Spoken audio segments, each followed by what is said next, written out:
കുറേ കാലമായിട്ടുണ്ടായിരുന്നു ഞാൻ സാറമോൾക്കും കീരക്കുട്ടിയൊക്കെ എന്തെങ്കിലും ഡ്രസ്സ് ചെയ്ത് കൊടുത്തിട്ട്. സാറ കുഞ്ഞിതായിരിക്കും ഞാൻ അവൾക്ക് സാധാരണയായിട്ട് ഇതേപോലെ തന്നെ ക്രോഷ്യ കൊണ്ട് യോക്കും, പിന്നെ താഴേക്കുള്ള ബോഡി പാർട്ട് ഞാൻ കോട്ടൺ ഫാബ്രിക് വെച്ച് ചെയ്യാറുണ്ടായിരുന്നു. ഈ ഫാബ്രിക്കും ഞാൻ വാങ്ങി വെച്ചിട്ട് കുറേ കാലങ്ങളായിട്ടുണ്ടായിരുന്നു. എല്ലാ ദിവസവും ഓർക്കും ഇന്ന് ചെയ്യാം നാളെ ചെയ്യാമെന്ന്, പക്ഷെ ഒരു ദിവസമായിട്ട് പോലും നടന്നിട്ടില്ല.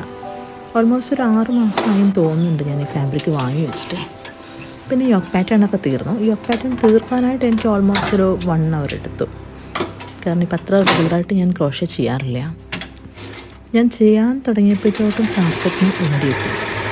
സാറക്കട്ടിന് ഞാനിങ്ങനെ മെഷീനിൽ എന്തെങ്കിലും ചെയ്യുന്നുണ്ട്. സാറക്കട്ടിന് ഭയങ്കര ഇഷ്ടമാണ് ഓടി മടി വന്നിരിക്കാനായിട്ടും സാറക്കട്ടിന് ത്രെഡ് കട്ട് ചെയ്യാനായിട്ടും അതുപോലെ തന്നെ ത്രെഡ് ഇൻസേർട്ട് ചെയ്യാനായിട്ടൊക്കെ അവൾക്ക് വലിയ ഇഷ്ടമാണ്.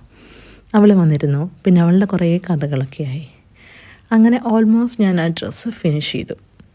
ഇനി ഇതേപോലെ തന്നെ ഒരെണ്ണം എനിക്ക് കീറയ്ക്കും ചെയ്താൽ കൊള്ളാമെന്ന് ആഗ്രഹമുണ്ട്, പക്ഷെ എപ്പോൾ സമയം കിട്ടുമെന്ന് അറിയില്ല. എനിക്ക് ഭയങ്കര സന്തോഷമാണ് ഞാൻ ചെയ്ത എന്തെങ്കിലും സാധനം എൻ്റെ പിള്ളേരിട്ട് ഇങ്ങനെ കാണുമ്പോൾ.